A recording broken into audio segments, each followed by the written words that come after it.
Thank you for joining us on the Ultimate Leadership Podcast. And here's your host, Chris Cebollero. Well, ladies and gentlemen, it's time once again for the Ultimate Leadership Podcast. I'm your host, Chris Cebollero. I got to tell you, we're getting some really great comments, really great feedback. You guys are giving us your ideas for shows, and we really appreciate it. And we're trying to bring you some engaging guests that could really take you from the point that you are now and guide you to the next level in your career. And I appreciate you taking time out of your day and visiting with us and allowing us to join you on your leadership development journey. You know, when we think about how we take that journey and we think about how we get to the next step and we think about how we grow as leaders, how we grow as people, you know, what's that path and how do we do that? And are we writing our leadership stories every day? And what is that going to look like? Well, I got to tell you, we've got a guest for you today, and I'm just so excited to bring her in here. She's a New York Times bestselling author. She's a sought-after speaker. Her TEDx talk, Words Are Currency, have inspired and motivated countless people on the importance of how to use their words. And she is the coach to the coaches, our guest, Tammy Kling. Tammy, come on in here, say hello to the audience. Hello, hello. Thank you for having me. I got to tell you, we are very, very excited. And when we think about the development of ourselves, I mean, what a great guest. I mean, for you to come and share your expertise with our listening audience, we want to thank you as we get ready to pick your brain and find out some great information from you. You bet. I love what you're all about because true leaders are all about legacy, right?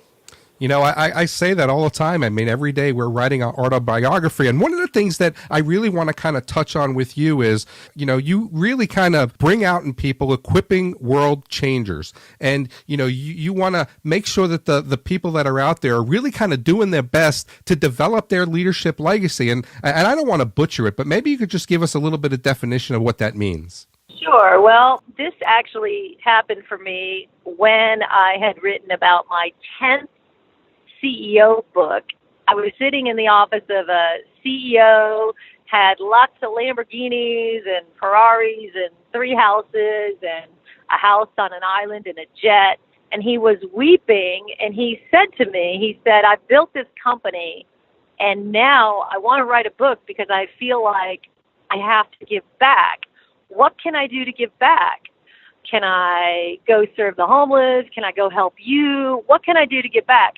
And he was crying, and it occurred to me that you don't have to wait until late in life after you become a success materially to really find yourself and discover who you are, but also what your legacy is in this world. And a lot of people that I've worked with over the years, they have not discovered their legacy yet, even though they're crazy successful. Now, of course, I've worked with other people that do have a strong legacy. And, you know, you see people like Richard Branson, who seems to really have stepped into his leadership calling by just being authentic and bold. And you've got guys like Nick Vujicic. He's got no arms, no legs, 40 million followers. And he's still, you know, even though he's overcome such great adversity, being born with no arms and no legs, he's got an incredible leadership legacy. So for me, it's really just discovering what your purpose is, because great leaders really understand how to pull that out of other people, whether it's the CEO of Pepsi or a leader of a household, because we're all leaders. So I really like to help people develop their leadership legacy. Yeah, and I think that that's really important, and I'm glad you brought Nick up, because Nick is one of those guys, as you mentioned, you know, no arms, no legs, but he doesn't allow that to stop him. I mean, he skis, he parachutes out of planes. I mean, he lives his life instead of letting his life live him. I thought that was an important connection to what you were saying, but let me go and ask you this question. So, you know, having that legacy, are we living our legacy now, or do we really have to find out what it is? I mean, so as we're going through our day, do we need to take awareness that we're in our legacy, or is it something that we've got to sit down and say, what is our legacy? That is a great question, because a lot of people would answer your question by saying we're living our legacy every day. And that may be true for a lot of us. Like, I do believe that, you know, you're stepping into your legacy and teaching people how to do what they do. But I really believe that the majority of people go through life and they're not intentional about their legacy. They're doing what they're good at, maybe. They're doing what their resume says or what their degree says. And perhaps then they come to me, or I usually meet them when they're at a point where they just want to give back more, but they don't know what that is. And it might be a professional athlete who has just left his NFL career, and I'm sitting across from him at a conference table, and he's saying, Tammy, I had this whole career in the NFL, but football is not about, now I'm done. Football is not my life. What do I do? And so at that point, I think you make a great point. Are we living our legacy every day? I think if we're intentional about stepping back and really taking a personal retreat, taking some time alone, if we're intentional about trying to discover our life's purpose, at that point, yes, we're living our legacy. Yeah, and I think that those are the tough points, though, is to figure out what is our life really about. And I kind of talked about that a lot of times we let life live us rather than living our lives. And what's our real purpose? And, when we think about, who we are or how we get there, I think my next question goes to the fact of how do you believe in yourself to say, I'm going to have a legacy or this is my legacy? Wow, you're asking the good questions. That's why this is your legacy, to really communicate these concepts, because you challenge people, you challenge leaders at high levels. And what a great question is, how do we have confidence and believe in ourselves that we have a legacy? Well, it's interesting because I don't just want to put some fluffy answer out there. People say to me, well, everyone has a story or everyone has a book inside them. Not true. I personally don't believe that. I believe everyone has a life. Not everyone has a book inside them or a story or a legacy. For instance, I don't want to hear what Ted Bundy or Charles Manson have to say, because there's nothing that they're going to teach me. And yes, we can learn from good, we can learn from bad, but guess what? I guard who I learn from. We're all here to talk about leadership. So I don't believe that everyone has a story, and I don't believe that everyone has a book in them. So that's why your question is so important. The way that we know that we have a legacy is we really listen and we try to understand a way that we can impact the world. And what I usually tell people is I sit down with someone in about 15 minutes and I can discover what their true legacy is. And I've done this with an athlete, a football player, with a major NFL team. I won't mention his name. He got arrested, and I sat with him and I talked to him about what's your true legacy. And in that conversation, we identified what it is and what his next step could be with his brand. And same thing with Chichi Rodriguez. He thought he's a legendary golfer. Of course, everybody thinks that his legacy is golf, but it's not. It's just a tool. Golf was simply a tool to help him live his passion and his legacy, which has always been, since his first tournament, to help orphans and help underprivileged kids. So here's a guy, didn't have shoes until he was 12 years old, that poor, went on to become this famous legendary golfer, gave away his first Mercedes that he won in a tournament to orphans, and that's his legacy. And so now that he's in his 80s, it doesn't matter that he can't play golf professionally.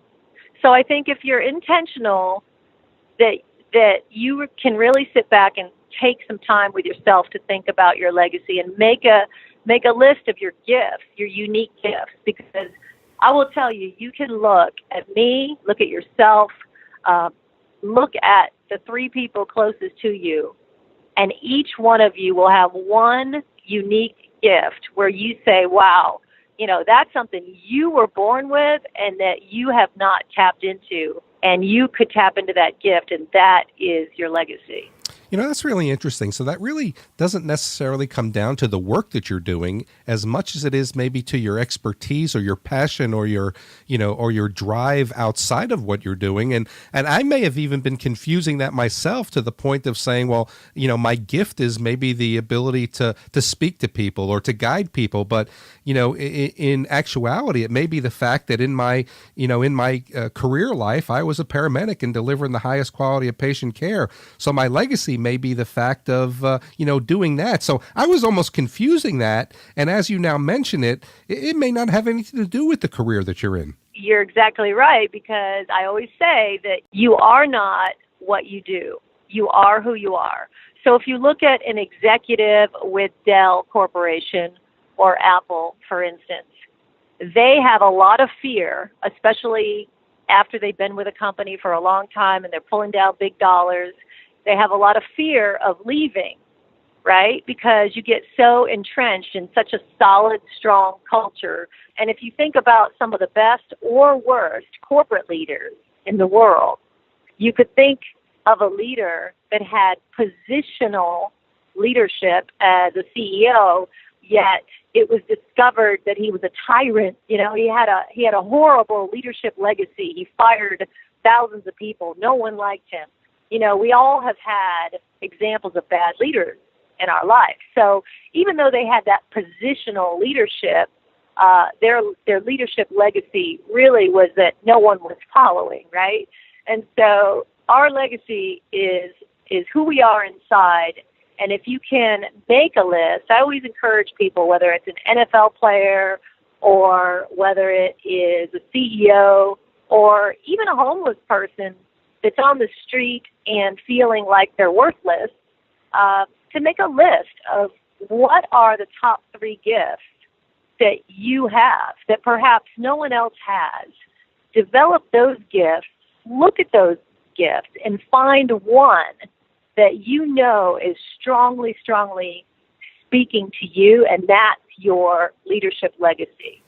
Yeah, I got to tell you, that's really interesting. And as you gave me that definition, I mean, my mind was just going in 100 different ways with more questions, but I promise I'm only going to give you one. So when you think about then, because the work that we do, whether it's on the football field or whether it's on the golf links or whether it's in the boardroom, we feel comfortable there. And that's kind of our professionalism. But now if we think about taking responsibility for our personal leadership of getting our, working within our legacy, what advice do you have for the listeners to do that? Well, ultimately, let's say I'm speaking to a group, whether, I was speaking to Pepsi recently, and I asked that question about what is your legacy? The first step is to really break through our limiting beliefs about what your leadership legacy is. So ultimately, when I ask that question, a lot of people raise their hands and say, and I'm going to say especially women, because I'm a woman, I could say that, especially women will say, my legacy is my kids. Well, the first step to really discovering your life legacy when it comes to leadership, no matter what you do, is to break through that limiting belief. And so I challenge them and I say, well, everyone, kids are your responsibility. If you have a child, it's your responsibility. It's not your legacy. Now, you are responsible for raising them. You're responsible for teaching your kids good character traits. But even inmates have kids, right? So kids are your responsibility. Kids aren't your legacy because you're going to train them to create their own individual, unique legacy, to make an impact on this world, whether it's your corner of the world or whether you write a book that reaches people for, 300 years from now, for 1,000 generations. So that's the first step, is really break through that limiting belief and ask yourself, how have I been defining legacy? Have I been saying, well, wow, I'm the vice president of this company, and that's my legacy, was to bring innovation into this organization.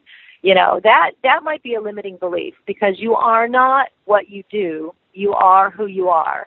And so step 2 would be to go ahead and make a list of the top 3 gifts that that you have that other people don't. So, for instance, you have this great gift of communicating and really pulling questions and answers out of people and challenging them about their leadership. You have that unique gift. I don't. And so when you're challenging leaders on your podcast or you're bringing great growth and concepts to people, that's a gift that's unique to you. But even if you didn't have this podcast, even if you were a paramedic or a doctor or an engineer, you would still have that gift of helping leaders grow because that's who you are. Yeah. That's who you are. And I think that's so if you were a paramedic, you'd be impacting all those other paramedics around you to help challenge them grow. And I think that really leaves that great legacy. And it's really interesting how you bring perspective to this. And, by the time we get to the end of the show, I'm going to want to give your contact information for people who are out there who want to engage with you and learn more about it. They're able to do that. But I do want to switch gears a little bit because I did have the opportunity to watch your TED Talk, and I was very, very inspired by it. And, it's inspired and motivated countless people that, your words are your currency. And with your permission, we'd like to be able to put that in the show notes for people to check out. But maybe you could just give us a little overview about that talk and what you actually mean by your words are your currency. Well, thank you for asking. I loved doing TED. It was one of my life goals. And one of the things about the concept, words are currency, is that if you think about when we all learn to use our words, we are very young. We're toddlers, right? Babies speak, and their first word is either ball or mama or daddy. And we continue to speak without much intentionality for our entire lives. And proof of that we aren't very intentional about our words, is just look at the multi-million-dollar self-improvement industry. Look at all the books, all the teachings and offerings and products on how to be a great presenter, presentation skills, how to be a great speaker, and look at the multi-millions of dollars that corporate America spends in training their salespeople, for instance, how to be a good presenter and deliver presentation skills. So if you think about that, we spend all this money as adults and in companies to learn how to use our words. Well, what I mean by words are currency is that if we could just be a little more intentional about our words, we can change lives each and every day, and we can also save lives. And that's a huge part of leadership, by the way. And I know we hear that a lot. We hear, let's speak positive things into our colleagues, our friends, our family, our kids. But even I struggle with this, and I'm the one that's supposed to be the word expert, right? I go into companies and talk to them about the power of words. I write books about the power of words, but each and every day I have to remind myself to be super intentional about my words. I actually have a reminder on my calendar to speak life and positive leadership words into the people around me. And that's one of the things that you really have to be cognizant of is that, even though you just think that words are coming out of your mouth, there are powerful messages that, people are going to pick up from those. And a lot of times some of those messages may not be with the intent that you had the message to give. That's just the way they're decoding it. And that's what they're going to understand. So I think you're right when it comes down to, choosing your words and speaking as succinctly as you can.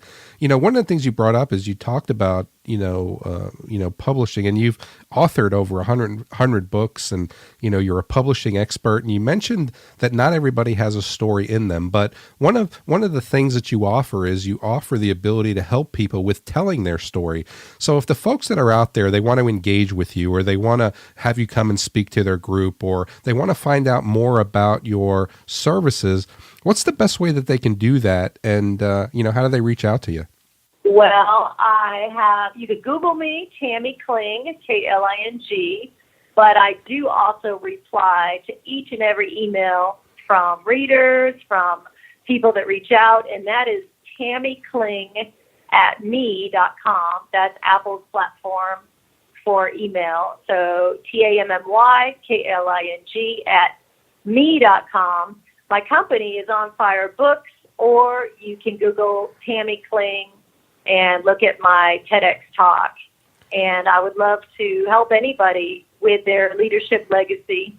And I got to tell you, I mean, I think just in this brief amount of time, you've given so many pieces of advice that retrospectively, if people reflect on what you said, it really is going to kind of open them up to developing that legacy and bringing them to that next level of success. And I got to tell you, it's really been our honor. It's been our privilege for you to join us on the Ultimate Leadership Podcast, and promise us you'll come back and join us again.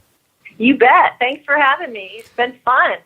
And for everybody out there, this is going to close another edition of the Ultimate Leadership Podcast. I got to tell you, we don't do this show without you, ladies and gentlemen, that are out there and, you know, being a fan and liking the show and sending us your ideas. I mean, and that's what we want to do. This show is your resource. So we want to be able to make sure that we're putting content on that you could utilize, that you can grow from, that you can develop and become the very best that you can. So go ahead and send those ideas.